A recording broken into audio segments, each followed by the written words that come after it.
Today, I'm going to show you how to systematically test an APIs through model checking and executable contracts. Okay, so what I'm actually going to show you is how to test an iceberg and what is the shape of our iceberg. In our case, it's a microservice. We have no information about the implementation. It generally is composed of several services interacting with one another, and we look at it as a black box. All we know is its API, so the tip of the iceberg. It's usually RESTful, and what this means is these APIs usually follow RESTful principles, which are a set of guidelines on building web services on top of HTTP. And they are often described in the standard OpenAPI specification, which is a language-agnostic format for specifying HTTP APIs. Okay, so this is our iceberg. We know nothing about what lies beneath, but we have some information about the tip. And actually, that's all we need. Okay, this is our solution. Is icepeak a framework for testing microservices in a black box setting? But it is divided into two stages. So the specification pre-processing and the testing phase. But this is too much, even for me that I have been looking at this for a while now. So let's focus on the individual steps. So let's start from the tip, the standard OpenAPI specification files. And what it offers is operation endpoints, expected data types for the data exchange in each HTTP interaction, and scenario-based response codes for the different scenarios an operation may encounter. But instead, again, of enumerating everything OpenAPI has to offer, let's illustrate this with an example. So consider a service for managing tournaments.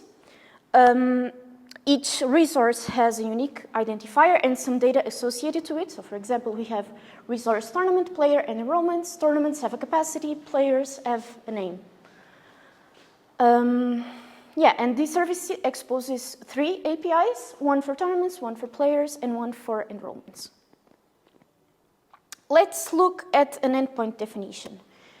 In this case, for adding a new player to the system, we can see OpenAPI as ways of specifying the data exchange between operations. So this operation expects in the body a player resource, and it's of type JSON. And again, it will reply to the user with a 200 response code in case of successful insertion, and the response body will have the inserted player. But since microservice architectures are widely adopted, one could say there must be solutions for testing them, right? Well, yes and no. In this black box setting, existing solutions often just derive tests exclusively from the specifications, and these are sometimes poorly written. So I have encountered cases where there are inconsistencies with parameter naming. They are incomplete, often missing operation dependencies, and outdated. So the specification does not evolve at the same pace as the implementation. It's sometimes on a previous state, let's say. And almost all solutions use status code oracles. What does this mean? They evaluate a test outcome based on solely the response code obtained from the API. And let's say a service responds with a 500 status code, which means internal server error. What does this tell us? It means just we encountered some exceptional behavior, but it does not mean there is a fault in our system. It can just mean the user provided the wrong input to the operation. And this is what I think it's missing. Those files lack detail to capture the system behavior. So operation contracts or invariants at the API level, let's say. Okay, so we've covered the API. Let's talk about the contract generation, which is the first step in our pipeline. To do so, meaning to provide APIs with behavioral semantics, we developed Glacier, which is a first-order logic-based contract specification language for RESTful APIs. It aims to solve the Oracle problem by adding preconditions and postconditions to the operations of the API and invariants to the entire API. It provides RESTful API tailored constructs such as response codes, response body, and request body. And why do we need another specification language? Because no existing language has constructs specifically tailored for these API specifications. So we came up with this one. Okay, so let's add operation contracts to our previous example. What could be a precondition for inserting a player? None? There is no player, exactly. So the player must not exist, and this is expressed in Glacier as such. So we have a get operation, which is the operation responsible for retrieving a player from the system, and this player provided in the request body must not exist. And in HTTP, we all know 404 means it does not exist. It was not found, okay? So this could be a precondition of our system. Similarly, the post condition is the same, but now the response code must be 200, which means, okay, this player is there, it persisted. And these contracts are purely based on CRUD semantics and are fairly easy to infer as long as the API follows strictly the HTTP semantics and RESTful guidelines. Yeah. And however, there are certain predicates we cannot automatically infer. For instance, this post-player operation returns the inserted player in case it succeeds. So we can manually add a post condition stating the request body of this operation, that's what the at here means, must be exactly the same as the response body. Okay? This way we can ensure the data we provided to the service is exactly the data that persisted in the system. Okay, let's see the deleted player operation contract. Requires and assure predicates are exactly the same, but now switched. Okay, so the player must be in the system for me to delete it. And after the deletion, the player must not be in the system. And once again, these ones we can automatically generate. And this last one is a bit special. We can generate it if and only if the OpenA specification file is correctly written. This delete operation is special. It also returns the deleted player. So we can ascertain that the deleted data was exactly what we are trying to delete once again. And just like in TLA, Glacier has these previous constructs that allow us to access a previous state of the system. So what I'm actually saying here is that the, oh, this is wrong. Sorry, this should not be request, this should be response. So the response body of this operation should be exactly the same as the previous state where retrieving this player returned an OK and the correct player in the body. Okay? What about invariance? What can we say about invariance of this system? Can we say something about the tournament's capacity? Okay, so one invariant of this API could be that the number of enrolled players in the tournament must not exceed its capacity. And how do we express this? We have the universal quantifier over all the tournaments in the system, and we are saying that the response body of this operation dot length, this means the size of the collection of enrolled players in the tournament must not exceed the tournament's capacity. Okay. Now, this is where TLA enters the picture. From these Glacier predicates, we infer a TLA specification. But first, let's talk about what we want our abstraction to model. We basically want to model the life cycle of a resource. We want to model this life cycle, which means we want to create, update, remove, possibly multiple times, the same resource on an API. And we only specify operations inducing straight state transitions. So get operations, they are not really valuable to model in TLA because there's just no state transition induced by this operation. And at this stage, we also want to ignore operations that will modify abstracted resource fields. So let's say I have an operation, an update operation for a tournament's capacity. No, actually, for the player's name. The player's name is not modeled in the TLA abstraction, so this operation will also not be modeled in our TLA specification. Okay, first step. We have some constants. We have resource identifiers and the natural set. Why do we need the naturals? For the tournament's capacity, to specify that invariant. And then we have an assumes clause for stating that all identifier sets are non-empty and n is a finite set of positive natural numbers. We don't want to have to deal with negative capacities here.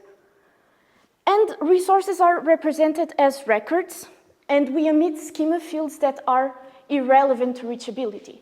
So you can say here, the player type is just a collection of tournaments IDs. The only thing I care about the player is to know where he's enrolled in. And we have one variable per resource type and a terminal state flag. So these are our players collection, tournaments and enrollments collection, and this is a special variable that allows me to ascertain whether or not I have reached a terminal state. Resource maps are keyed by their identifiers, and final is a Boolean. And initial state sets all resource maps to empty and final to false. Glacier invariants actually become TLC checked state invariants. And operational contracts become action guards and next state constraints. So let's see the specification for the post-player operation again.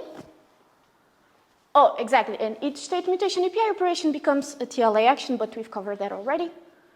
So we have our requires clause, or a set of preconditions. The player must not be in the system.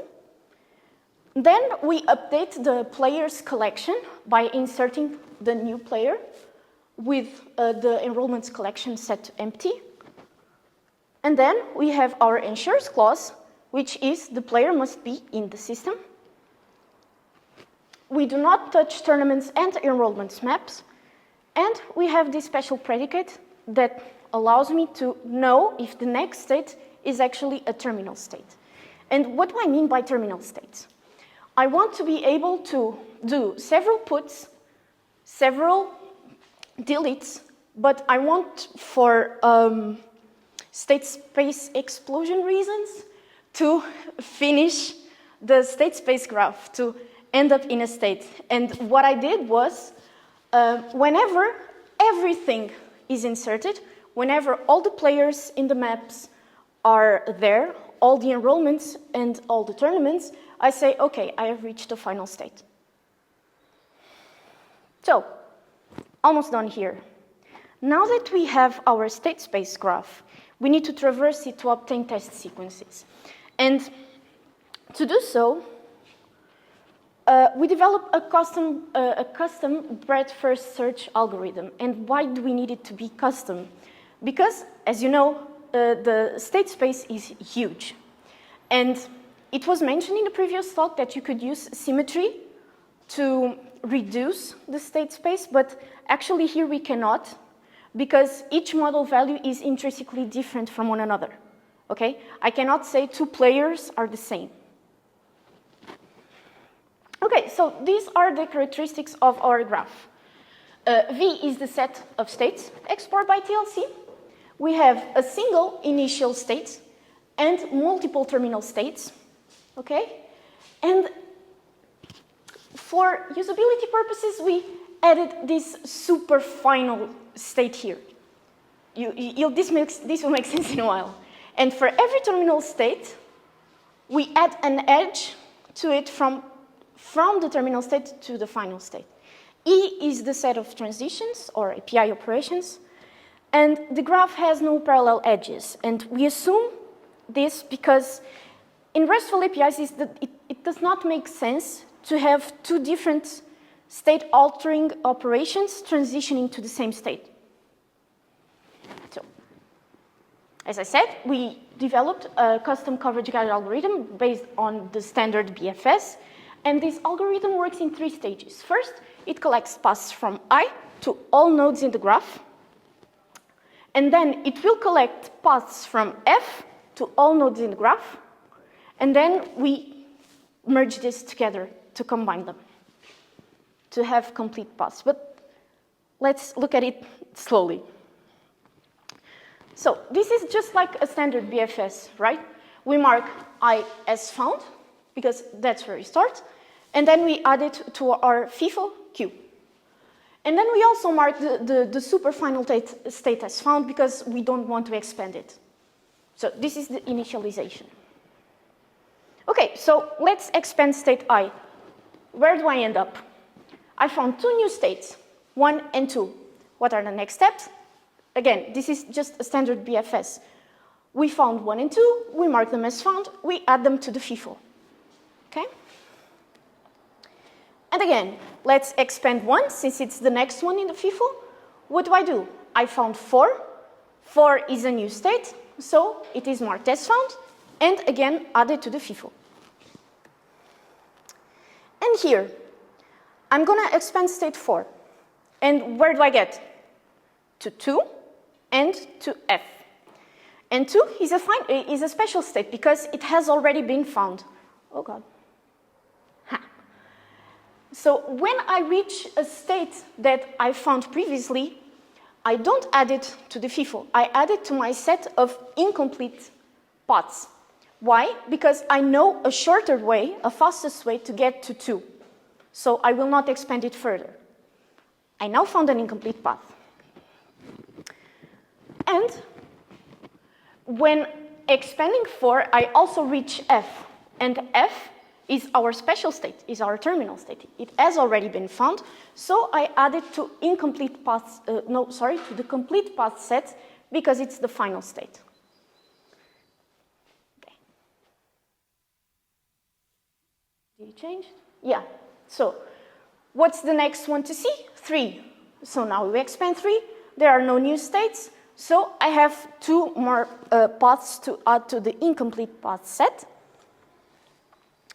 And the last one in the FIFO is 5. So I'm going to expand it. Final state, we found it already. And we add the paths to the complete path set because the only reachable state is the final state. Okay, so the first phase is done. Now, stage 2. Now we are going to do the exactly same thing, but instead of starting at the initial state, we will start at the final state. And instead of looking at the outgoing edges from each state, we are going to look at the incoming edges. And we end up with something like this. So we store a single shortest path from F to all nodes. As you can see, from F, I can reach 4 and 5. So we are looking at the inward transitions now. And what do I know? By the end of this stage, we know how basically to complete all the paths from the previous stage, okay? And time to complete them. So this is the result from the first stage. We have 2 complete paths and 3 incomplete paths at purple. And the results from stage 2 are as such, exactly. And now our goal is to finish the incomplete paths we got from stage 1. And how do we do this? We just append them, okay? So we look at one incomplete path from stage 1, for example, I232. And then we look at the BFST results from the stage 2, and we can see the fastest way to go from 2 to F is like this. So what we do is we just append them. I232, 5F. Okay? Now, we completed the first phase of our pipeline. We now have test sequences from the state space graph. So let's crack the iceberg. This is an actual state space graph resulting from running 2LC with the tournament specification and a model with one model value per resource. So we have one tournament, one player, and one enrollment. And let's focus on a single path from the initial state to one terminal state in TLA. So we post a tournament, then we post a player, then we post an enrollment, and then we delete the enrollment we just posted. And how does our testing algorithm work? First, it looks at the HTTP verb. So it's a post. What data do I need? I need to generate new data. Okay? So we generate a tournament. Then we evaluate the invariance and the preconditions with the new tournament we just generated. Then we do the HTTP request with T1. So we actually post the tournament into the system. And this is, oh, okay, I'm one slide ahead. So then, after making the request, we evaluate the post conditions and the invariance. And why do we only evaluate the post conditions when the server does not crash? Because when it does, we raise a kind of an exception. We didn't know what happened, so it's a possible fault.